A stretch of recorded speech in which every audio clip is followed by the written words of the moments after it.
जो राम जी ने नियम धारण करा था, जो नियम भगवान कृष्ण ने धारण करा था, वो नियम आज भारत भूमि का ही नहीं, देश का ही नहीं, विदेश का व्यक्ति भी धारण कर रहा है। राम जी का एक नियम बड़ा भारी था।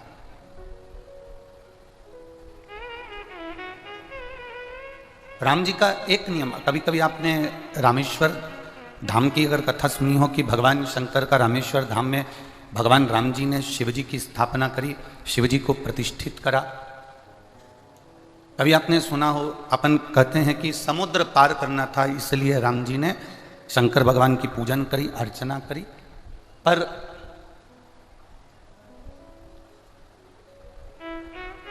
कभी साउथ की एक रामायण का स्मरण करिएगा।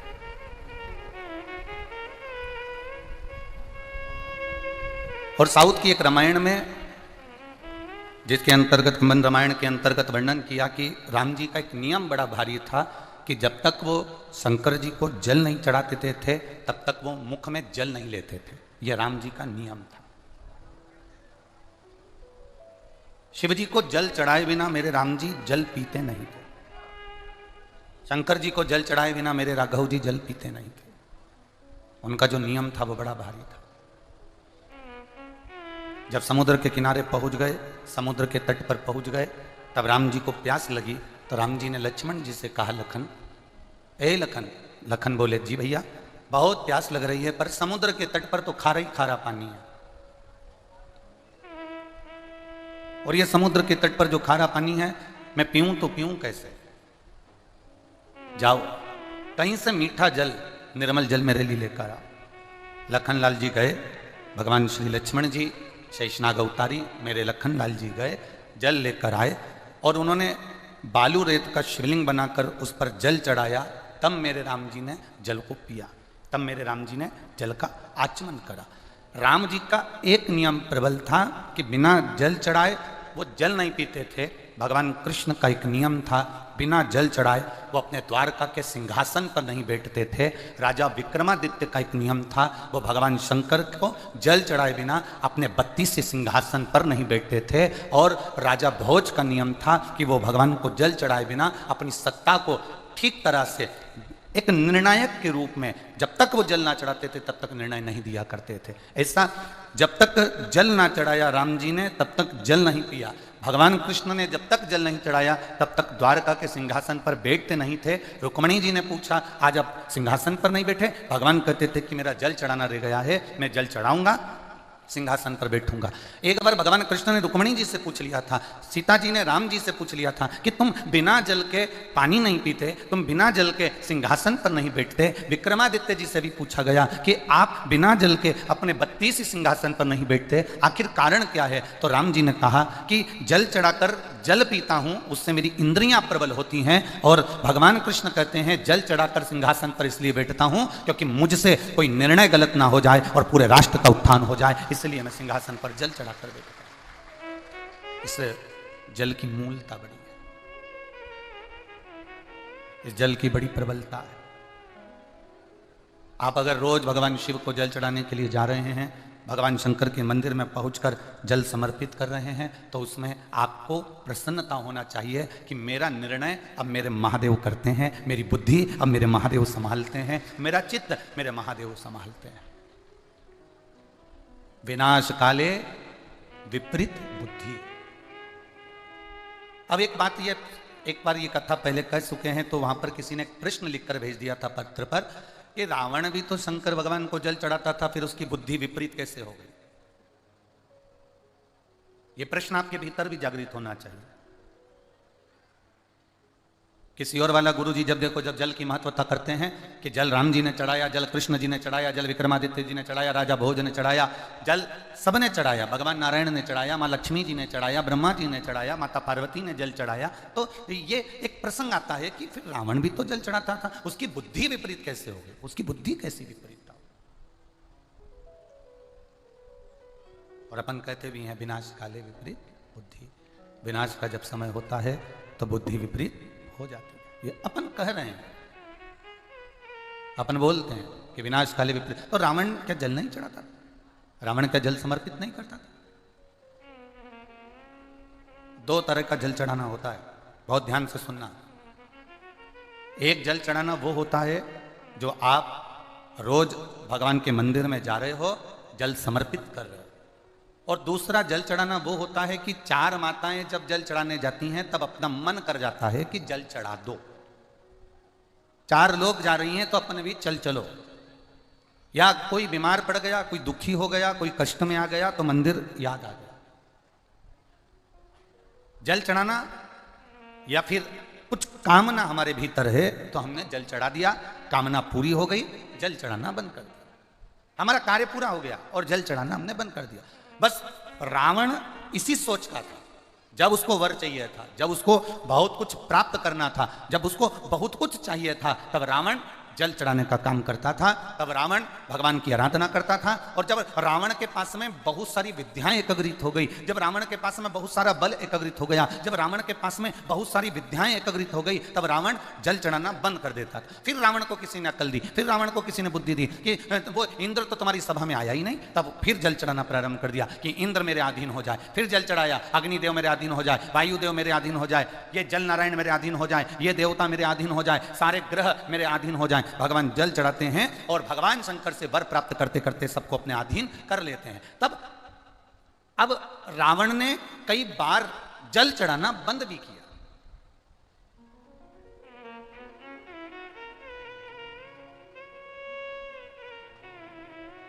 मांगने के लिए हमने भगवान की आराधना कर ली, मांगने के लिए हमने बहुत कुछ आराधना करी, पर उसके बाद जब हमारा कार्य सिद्ध हो गया तो हमने भगवान का द्वार छोड़ दिया।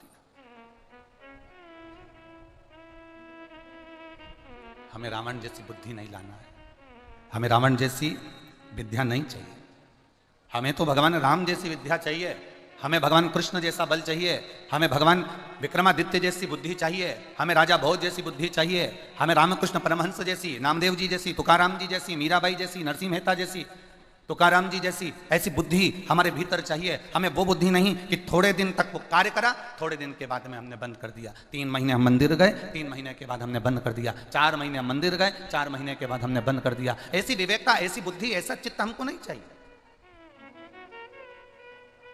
हम भगवान का गुणगान नित्य प्रति करते रहे, हम भगवान का भजन नित्य प्रति करते रहे, हम भगवान का स्मरण नित्य प्रति करते रहे, हम भगवान का मंत्र जाप नित्य प्रति करते रहे। आप आए नहीं और सुबह हो गई, मेरी पूजा की थाली धरी की धरी रह गई। आखिर कारण क्या है, क्यों धरी रह गई? ऐसी कौन सी हमसे गलती हो गई? ऐसा क्या हो गया जिसके कारणवश भगवान हमारे सम्मुख में नहीं आते, जिसके कारणवश भगवान हमारे सामने नहीं आते?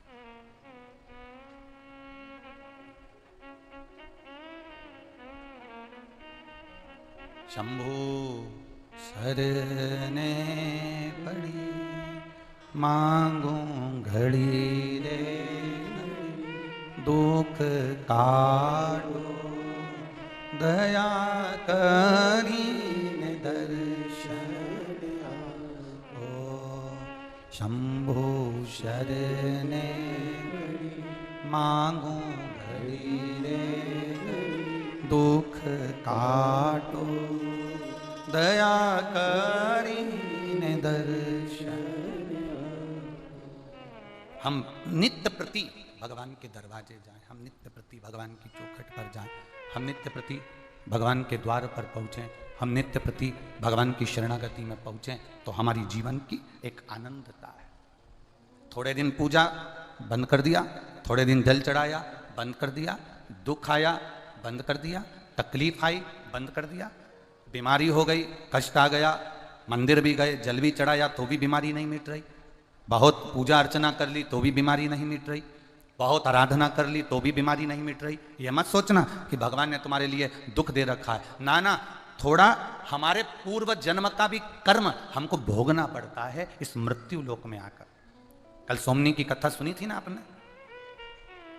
सोमनी कि कथा कल अपन ने सुनी, जो ब्राह्मण के घर में जन्म लेने वाली बेटी थी वो गलत संगत में पड़ गई थी और गलत संगत में पड़ी, उसको यौवन का एक आनंद था, तो बाद में जन्म लेने के बाद आंख से अंधी भी बनी और शरीर में कोढ़ भी हो गया, शरीर भी बेकार हो गया, अंधी भी हो गई, भटकती फिरी। ये हमारे पूर्व जन्म के कर्म है। कोई बड़ी बीमारी हो जाए, कोई बड़ा कष्ट आ जाए, कोई बड़ा बात हो जाए, समझना हमारे पूर्व जन्म के कर्म का भोग आज हम भोग रहे हैं। उस कर्म के भोग को हम जितना जितना भजन करेंगे, जितना जितना बाबा का स्मरण करेंगे, जितना जितना शिव की भक्ति करेंगे, जितना जितना भगवत भजन की ओर आगे बढ़ेंगे, उतना उतना हमारी कर्म की गति कटती चली जाएगी। हाँ, कोई तुमसे कह दे कि मेरे पास अजाना में ऐसी विद्या दे दूंगा, मेरे पास अजाना में ऐसी भभूति दे दूंगा, मेरे पास अजाना ऐसी बेल दे दूंगा जिससे तुम्हारा ये काम हो जाएगा, ये व्यर्थ की बात है। अपने कर्म का भोग अपने को भोगना है। हमने पहले भी कथा में कहा, छींक अगर हमें आ रही है हमें छींकना है, खांसी हमें चल रही है हमें खांसना है, भूख हमें लग रही है भोजन हमें करना है, प्यास हमें लग रही है पानी हमें पीना है, दर्द हमें हुआ है तो गोली हमें खाना है। उसी तरह अगर कष्ट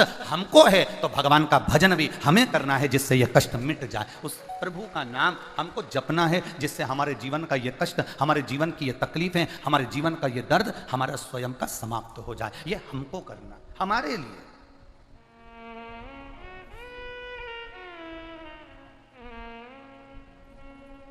राम में और रावण में क्या अंतर था? एक विशाल अंतर, एक बहुत बड़ा अंतर राम जी में और रावण में था। राम जी अयोध्या से चले थे और चलते चलते लंका पहुंचे थे।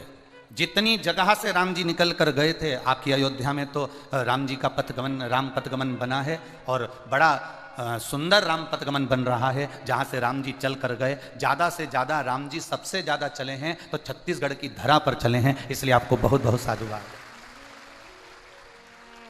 राम पथगमन में आप अगर घूम कर आएंगे, राम पथगमन जब बन जाए तब जाकर देखना, पूरे राम पथगमन में जहां जहां राम जी चलते थे, जहां जहां राम जी रुकते थे, उन्होंने शंकर भगवान के शिवलिंग की स्थापना करी। आप कहीं पूछेंगे ये राम जी कहां के, तो कोई बता देगा राम जी के हाथ के हैं, राम जी ने इसकी स्थापना करी थी। पूरे भारत की भूमि पर जहां से राम जी चलकर वन में से गए हैं, वहां अयोध्या से लेकर लंका तक के बीच में जहां कहीं पर भी जाओगे तो तुम्हें जो शिवलिंग मिलेंगे वो लोग कहेंगे ये पांडवों द्वारा बना, ये भीम के द्वारा बना, ये अर्जुन के द्वारा बना, ये नकुल के द्वारा बना। लोग कहेंगे ये राम जी के द्वारा बना, ये राम की स्थापना, ये सीता जी ने स्थापना करी थी, ये लक्ष्मण जी ने स्थापना करी थी, ये हनुमान जी ने स्थापना करी थी। पूरे राम पथगमन पर जितने शंकर जी के मंदिर मिलेंगे, उस मंदिर में आप पूछेंगे तो कहेंगे ये राम जी की स्थापना, राम जी ने स्थापना करी थी। राम और रावण में केवल एक अंतर है, राम जिस जगह से चलते थे वहां धर्म की ध्वजा फहराते चलते थे और रावण जहां से चलता था वह धर्म को समाप्त करते हुए चलता था।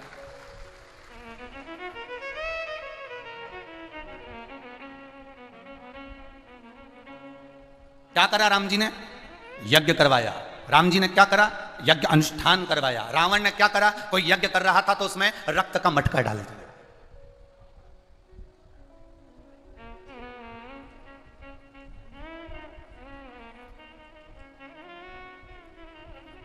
कितने भाई हैं राम जी? जम के बोलो जरा, जम के जरा बोलो।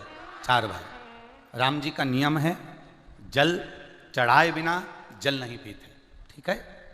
दूसरे नंबर पर भरत जी, दूसरे नंबर पर है भरत। भरत जी का नियम है ब्राह्मण को भोजन कराते हैं और शिव जी का अभिषेक करते हैं। भरत जी का,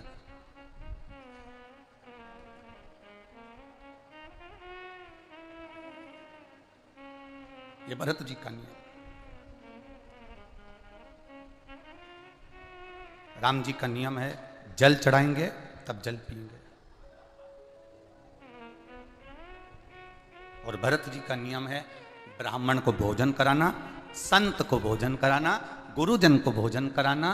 कोई आ गया अतिथि दरवाजे पर उसको भोजन कराना और उसके बाद भगवान शिव की भक्ति में शंकर जी का अभिषेक करना।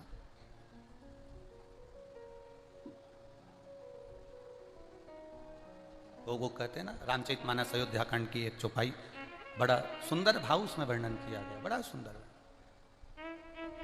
अरे विप्र जेवाई देहि दीन दाना, विप्र जेवाई देहि दीन दाना, शिव अभिषेक करहि विधि नाना।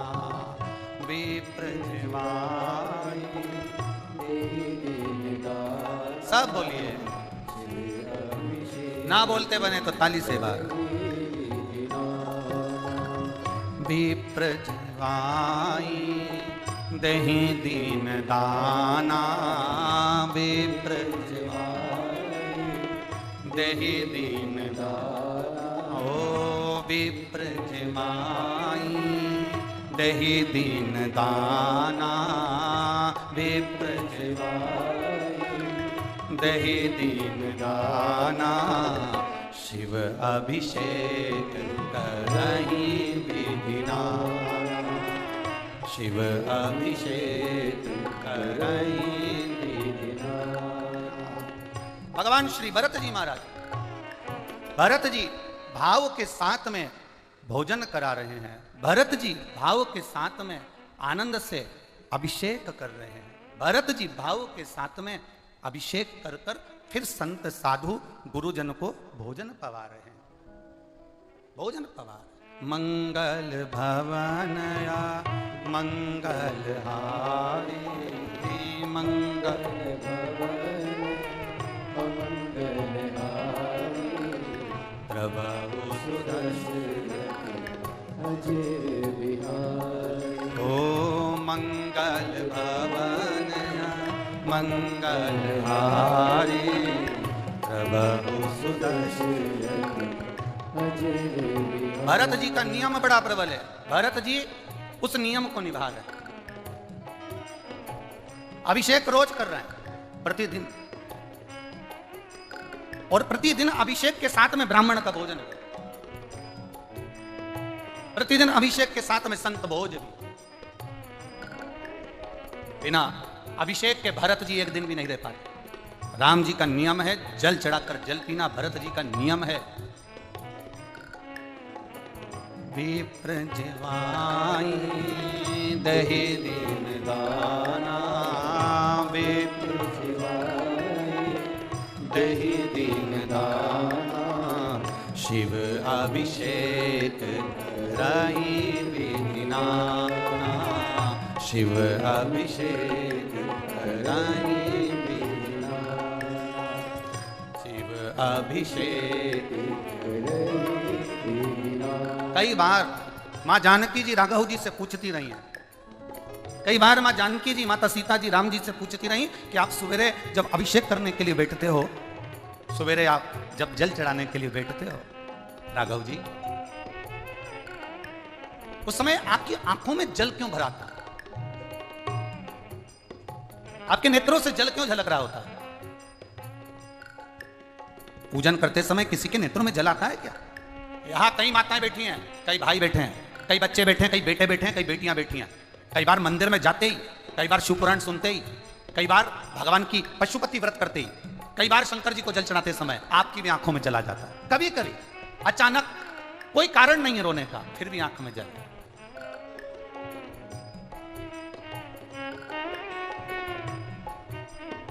पूछा मां जानकी जी ने सेवा करते समय, स्मरण करते समय आपकी आंखों में ये जल किस लिए? क्यों?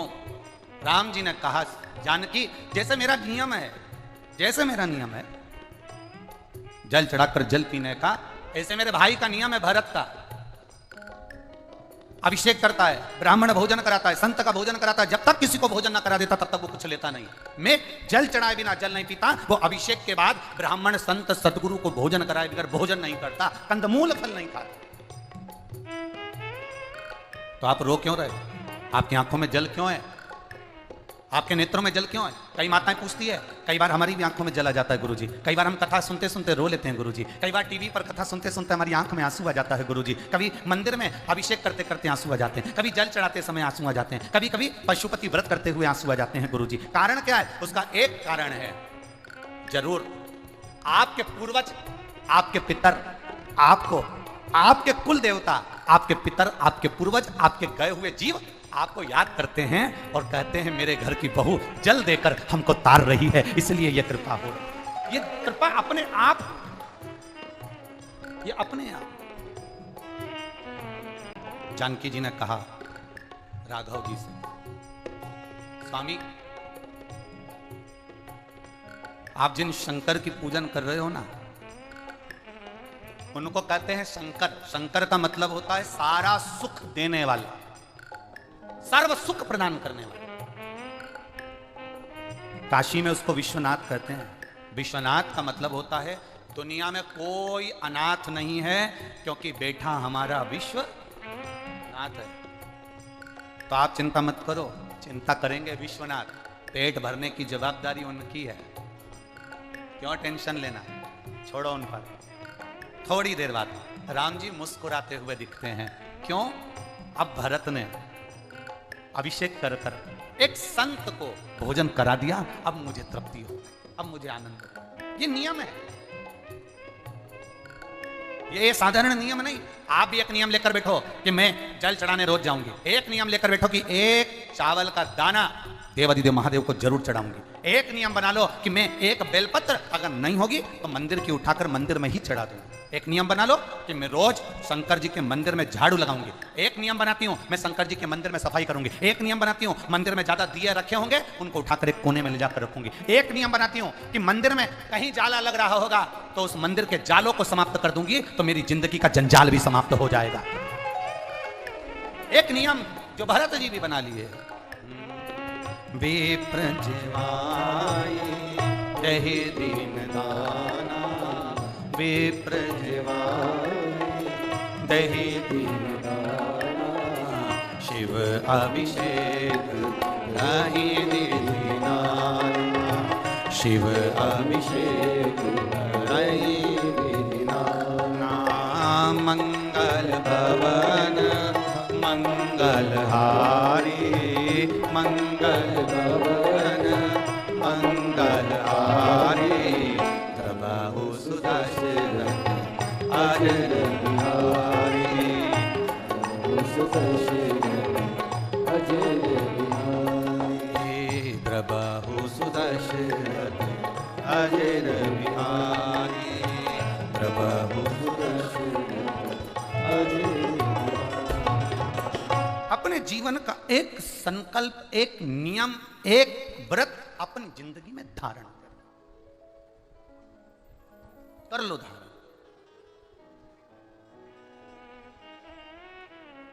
राम जी जैसे नियम धारण कर कर धर्म की ध्वजा आगे फहराने का एक नियम बना।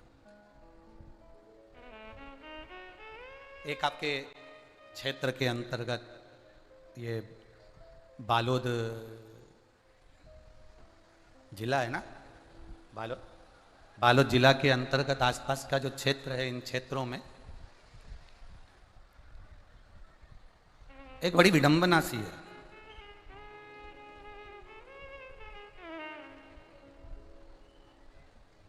राम जैसे लोग थोड़े कम हो गए और रावण जैसे लोग बढ़ गए। क्या करा उन्होंने? गणेश जी की पूजन क्यों कर रहे हो? देवी जी की पूजन क्यों कर रहे हो? शिव जी की पूजन क्यों कर रहे हो? क्या होगा इससे? क्या मिलेगा इससे? भगवान गणेश जी की पूजन कर कर क्या करोगे? देवी जी की पूजन कर कर क्या करोगे?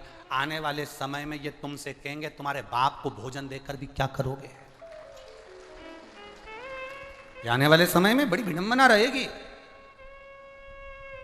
जंगलों में रहने वाले वनवासी, आदिवासी, भील आदि का जो वनों में निवास कर रहे हैं, जितने जितने क्षेत्रों में वनों में आपका निवास है, मेरा निवेदन है अपने कुल के जो इष्ट देव हैं, आप जिस देवता का पूजन करते आए हो, आप जिस देवता की आराधना करते आए हो, आप जिस देवता की आराधना में शुरू से डूबे हुए हो, आप जिस देवता की आराधना में पूर्व से डूबे हुए हो, उस देवता की आराधना आप करते रहिए।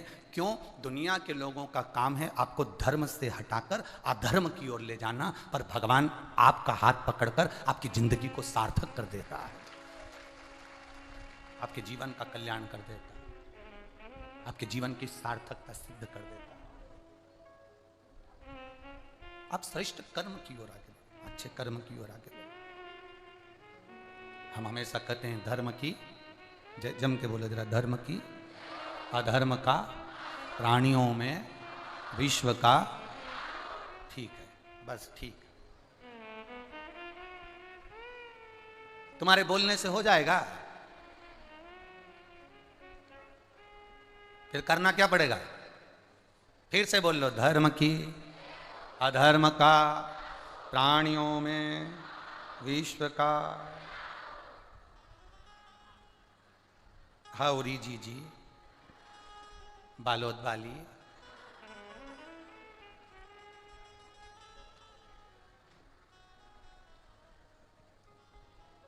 अपन तो तोड़ा, सुर्रा, पुत्री और करधन पहनो और आग लगन दो। अपने कहीं कर। करधन का मतलब मालूम है तुमको? छत्तीसगढ़ में माताएं पहनती करधन। अरे जम के तो बोलो जरा। छत्तीसगढ़ की माताएं छत्तीसगढ़ में करधन पहनती कमर में। करधन का मतलब होता है, इसको शादी में भी करधन दिया जाता है। बोलो सही है कि गलत है?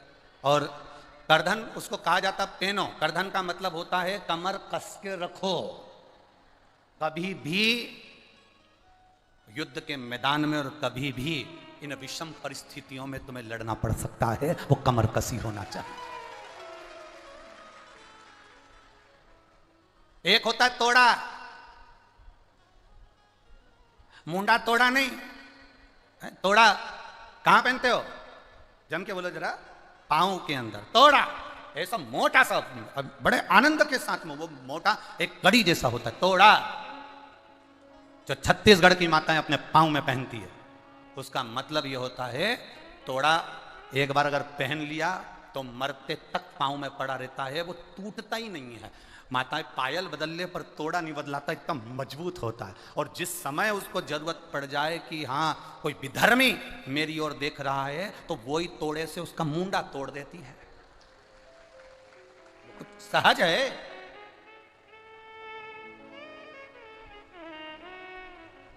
फिर से बोलो, धर्म की अधर्म का, प्राणियों में विश्व का। बस ठीक है, हो गया। बोलने से नहीं होने वाला, बोलने से नहीं। अब थोड़ा सा करके भी दिखाना है आपको, थोड़ा सा करके दिखाना है आपको। जिन जिन क्षेत्रों में कहा जाए कि गणेश जी की पूजन मत करो, जिन जिन क्षेत्रों में कहा जाए कि माता रानी की पूजन मत करो, जिन जिन क्षेत्रों में कहा जाए कि शंकर जी पे जल मत चढ़ाओ, बस अब तुम्हारी बारी है। अब तुम्हारे को क्या करना है, ये तुम्हारी जवाबदारी है। हमारे बाप को बाप कहने से कोई नहीं रोक सकता, हमारी माता को मां कहने से कोई नहीं रोक सकता। पिता को पिता कहने से कौन रोकेगा साहब? आज के जमाने में एक विषम परिस्थिति में लोगों को लाकर छोड़ दिया। केवल राजनीति के चक्कर में लोग धर्म को खिलौना बनाकर खेल रहे हैं। एक राजनीति के चक्कर में धर्म को खिलौना बनाया जा रहा है और सनातन धर्म से खेला जा रहा है। मत पूछो भगवान को, मत पूछो देवी देवता को। अब लोग ये हो गए हैं, ऐसे ऐसे महाराज उन भी बैठे हैं जो भगोने के अंदर बड़े बर्तन में खुद बैठ जाते हैं और दूध से अपना अभिषेक कराकर उस दूध की खीर बना के अपने भक्तों को खिला देते हैं। ऐसे ऐसे भी बैठे हैं और ऐसे ऐसे भक्त भी गजब के। कहां मूर्खता में पड़े हुए, किस ओर जा रहे हो आप? जवाबदारी तुम्हारी है, तुम्हारे जवाबदारी को तुम्हें निभाना है। भगवान की भक्ति, हम ये नहीं कहेंगे कि आप किसी के कहने में आकर अपने देवता को, अपनी देवी को, अपने उपासना को, अपने भजन को, अपने कीर्तन को बंद कर दो, बल्कि प्रयास करना जब गणेश जी के दिन आए तो गांव गांव में गणेश बैठे और देवी जी के दिन आए तो गांव गांव में देवी बैठे। ये प्रयास करिए। भड़काएंगे लोग, आप शब्द कहेंगे लोग, ताना देंगे लोग, आड़ा टेढ़ा बोलेंगे लोग, ये दुनिया के लोगों का बोलने का काम है, तो ये बोलते रहेंगे। एक बात अपनी बुद्धि में बिठा कर रखना, अपने चित्त में उतार कर रखना, जब तुम्हारी दुख की घड़ी होती है, ये तुम्हारे, अभी हमने कथा में कहा था राजगढ़ की, कि तुम्हारे मोबाइल में फेसबुक पे 2000-3000 लोग जुड़े हैं, व्हाट्सएप पर तुमसे कम से कम 5-7-8 हजार लोग जुड़े हैं। बोलो सही है कि गलत है? अरे बोलते जाओ जरा। इंस्टाग्राम पर तुमसे 2-5 हजार लोग जुड़े हैं, यूट्यूब पर तुमसे 2-5 हजार लोग जुड़े हैं। अब एक काम करो, तुम बीमार पड़े, बीमार पड़कर हॉस्पिटल गए तो तुम्हारे मोबाइल पर जितने जुड़े थे उन सबको मैसेज कर दो कि मैं बीमार हूं और तुम सब मुझे हॉस्पिटल में मिलने आओ, मुझे 500 रुपये की जरूरत है, जितने भी आओ मुझे 500 रुपये देकर जाना, मेरी बीमारी में खर्चा होगा। जितने जुड़े हैं ना उसमें से 1-2 आ गए तो बहुत बड़ी बात है। तुम्हारे व्हाट्सएप से, यूट्यूब से, फेसबुक से जुड़े हुए तुम्हारे साथी तुम्हारे साथ नहीं खड़े होंगे, बल्कि तुम्हारी दुख की घड़ी में तुम्हारा पिता, तुम्हारी मां, तुम्हारी पत्नी, तुम्हारा पति और तुम्हारे बच्चे खड़े होंगे। दुख की घड़ी में कितने खड़े हो जाते हैं? कौन खड़ा हुआ, कौन आया सामने? दुख की घड़ी में केवल तुम्हारा परिवार, तुम्हारे पिता, तुम्हारी माता, तुम्हारी पत्नी, तुम्हारे बच्चे, तुम्हारा पति। बस दुख की घड़ी में वो पूरे समय जूझते हैं। दिखाना है ले गए, जांच कराना है ले गए, कहीं कुछ कराना है ले गए। वो दुख की घड़ी में जूझ रहे हैं, केवल जूझ रहे। ना हमने पत्नी को समय दिया, रिटर्न बढ़ाओ रिटर्न, हे बाबू रिटर्न बढ़ाइए। ना हमने पत्नी को समय दिया, ना हमने बच्चों को समय दिया, ना हमने पति को समय दिया, ना हमने पिता को समय दिया, ना हमने अपनी माता को समय दिया। 24 घंटे मोबाइल पर मित्रों को, दोस्तों को समय दिया, और जिनको समय दिया उन्होंने तुमको समय नहीं दिया, और जिनको तुमने समय नहीं दिया उन्होंने अपना पूरा समय तुम्हारे दुख में लगा दिया, पूरा समय।